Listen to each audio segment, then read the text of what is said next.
Hey, what's up, YouTube? It's Josh from Team Crescent back again with another discussion video. Like I said in my update video, guys, we are having difficulty just trying to find ways to post videos, and I'm gonna record a whole bunch of them right now until like my parents get home, so that they think I'm working.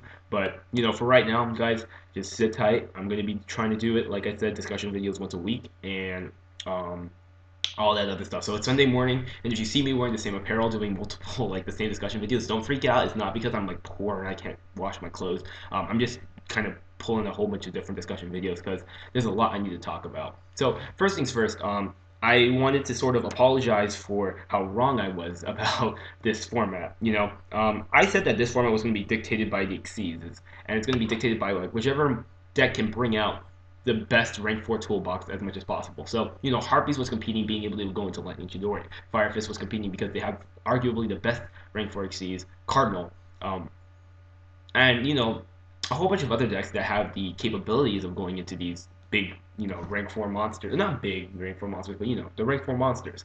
And, when it comes down to it, guys, like, it's not anything very specific. It's just that, like, I thought that, dragons were going to be dead, mermaids were going to be dead, prophecies were going to be dead, rank 7s were going to be no more, but unfortunately that's not the case. I think that rank 7s are going to be awesome if you know you can just use them as their little own thing. And what I mean by that is that you could use them as like a big arsenal that's just like a pounding that nobody would really expect. It shouldn't be your commodity. It shouldn't be something that you can just go into just like that. For example, I think that the way rank 7s worked in Mach and the gadgets actually worked out very well because although they spammed the field with redox and like gear what is it called, the big one fortress, like there's no tomorrow, like their best plays aren't going into those monsters. Their best plays are actually using that monster because you don't want to like pass up on getting a fortress pop. You want to actually use that fortress pop. So you're very hesitant when it comes to exceeding, and you want to use Redox's effect as the Monster Reborn effect, not really as much as the other effect. To special summon, put in defense position, unless you're playing defense and you're pretty desperate. And it's just that like I predicted for this format to sort of go a completely different way, and I just wanted to say like what I'm like reflecting back on my thoughts, trying to figure out why I was wrong. And it's like everybody expected dragons to be like done. Everyone expected prophecies to be done, and like I know you heard me earlier saying that like prophecies aren't even that big of a deal. I don't know if I stand by that statement anymore. Fate is just a crazy card, and I mean, if I was Konami, I'd ban the thing. But seeing how it's really their only decent card, you're gonna have to put it at 1 for the deck to be playable, and it sucks because it's searchable. It's recyclable, and like every single like guys, I don't mean to sound super butthurt or anything like that, but I played against a prophecy guy, and in the match, like game 1, he faded me 3 times, and I couldn't do anything about it. Game 2, he faded me 4 times. Lucky for me, I was able to come off with a win only because I cowboyed him after going Kirkion into Heliotrope, attack, gun, cowboy.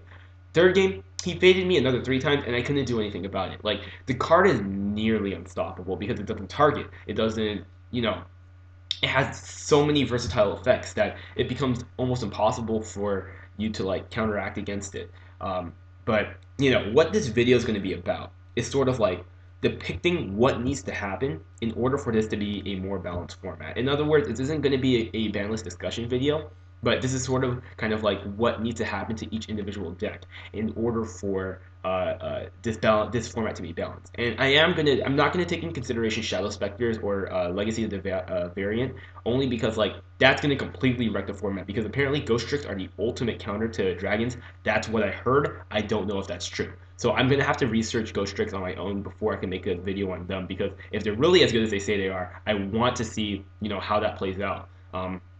They're pretty hyped at the moment, and I'm not giving up on Bujins either. Bujins are getting a second Yamato, essentially, that is usable with all the other Bujin cards, and I'm looking forward to see how they work as well, because I think that they're going to be pretty amazing. But this is what I think needs to happen in order for this format to work.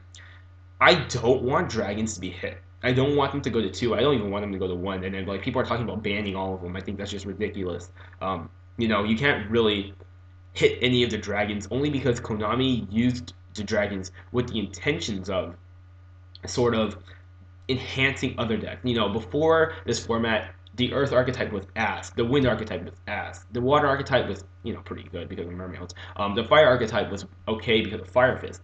But it was total, like, the other two archetypes, they were terrible. So, in order to stray away from the light and dark sort of situations, they started putting in, those dragons, and then it was supposed to help out those decks, not create a deck on their entire own. And I don't want that to happen. I want to see how Dragoonides use the wind. I want to see how Harpies use the wind. I want to see how Firefist uses Blaster and all that good stuff. So I think what they need to do right now is hit all their draw cards. And I'm not talking limit, I'm talking banning them.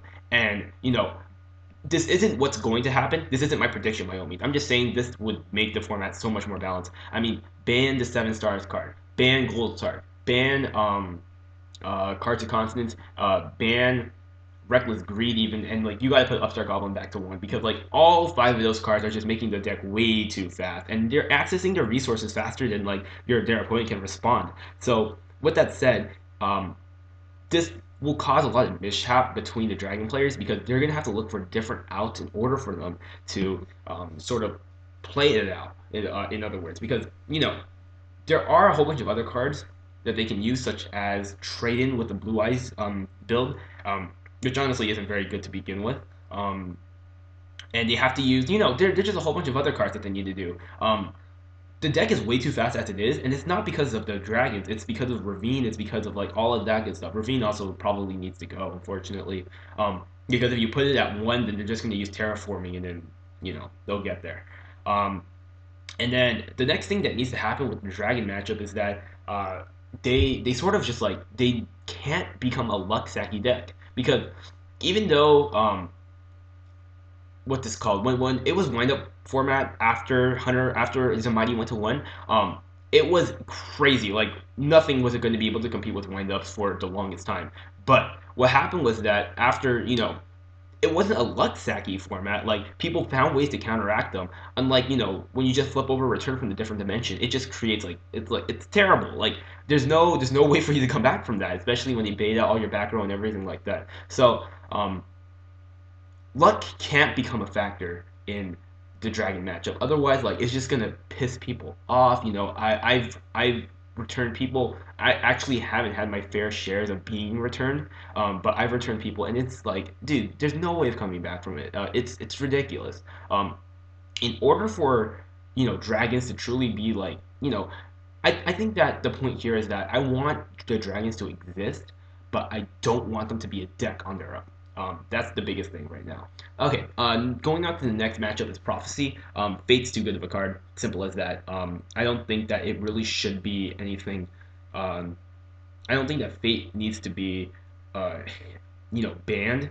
But it's being recycled. So like either if you don't hit Fate, you gotta hit the Searcher, you gotta hit the Tower. The Pile of Greed every turn. I could care less about, except for the fact like the part about the Grand Spellbook of Tower isn't the +1. Like I could care less about that draw. What I care about is them recycling their resources. That's scary because they're able to use. They have 3 secrets in the deck. They'll be able to access any card they want. So I don't care about getting draws. Like you can build up all your advantage. Prophecy doesn't do shit with advantage, but just recycling that Fate over and over and over again. It's done. It's so done. And that's the biggest problem I have with the deck. So if you I don't care about the Pot of Greed. You can have the Pot of Greed. Just don't. You should not be allowed to recycle your resources. And I figured that recycling your resources is going to win you games this format. So that's why like when I'm playing Gishkis, I just recycle my resources over and over again, and then salvages times 3, and then just like pitching and adding Wolfbark every turn, and then I would send Gishki cards on the field purposely back to my deck so that I have resources for next turn. It's just ridiculous. It really shouldn't, like, I don't want to say it shouldn't exist, but it definitely, like, recycling your resources is going to be a really, really crucial factor, and I'm going to do a discussion video on that as well. So that's Prophecies. With Mermails, I think that they should probably stay as they are. Dragoons going to 1 actually hurt them a lot because they don't have a million plays that they can do anymore. If I did have to hit 1 card in the deck, I would probably have to hit the Linde.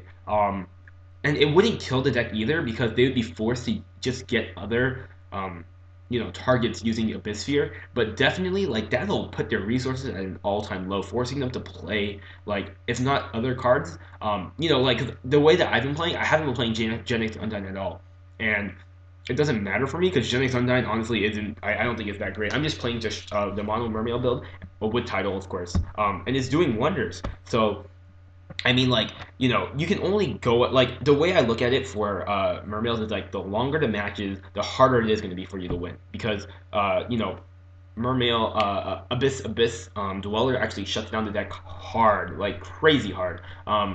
Mermails, I don't think Megalo's a factor anymore, especially since you can't really pitch 2 Dragoons and then add 2 again. Abyssius is a problem, though. Pitching 1, getting the effect, and then adding a card to your hand afterwards, it's pretty insane. Abyss, let's see. Abyss Spike is whatever. Like, I think that's going to be the go-to card because, the play is activate Abyss Sphere, go into Linde, and then go into Spike. So instead of, like, you don't get to thin down your deck anymore, you just have to straight up go for the Spike. And I think that's better, to be honest. And I think that, like, you've limited the Mermail resources significantly already. You just need that one extra push to make them balanced and compatible with all the other decks. Because I think that Blackwing should be a deck. And if Dragons didn't exist, I think Blackwings would be so much better.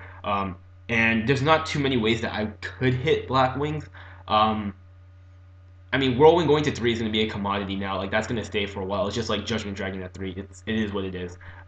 And you're going to get that random, once in a while luck sack. But I like the way Blackwings are right now. They're really solid, and they're not like super broken, like not compatible. They're like at competition level is what I would say. And MST at 3 pretty much justifies the Whirlwind at 3 in my opinion. And that's just my opinion on the matter. I think that, like, if you have 3 Whirlwinds, if you have 3 MSTs, they should be allowed to have 3 Whirlwind.